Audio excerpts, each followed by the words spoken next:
লঞ্চের টিকিট কাটতে আমার সিরিয়াল দাঁড়িয়ে রয়েছি। হায় রে, টিকিটই পাওয়া যাচ্ছে না। ঘন্টা করে লঞ্চ কি লম্বা সিরিয়াল। টিকিটের জন্য কত লম্বা সিরিয়াল, আমরা সবাই লাইনে দাঁড়িয়ে আছি।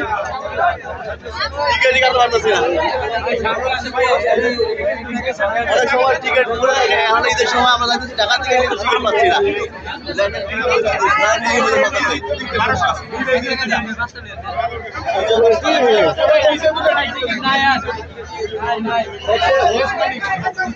সব টিকিটের সিরিয়াল, টিকিট পাইতেছি না আমরা, গর্বে ভিজে গেলাম না।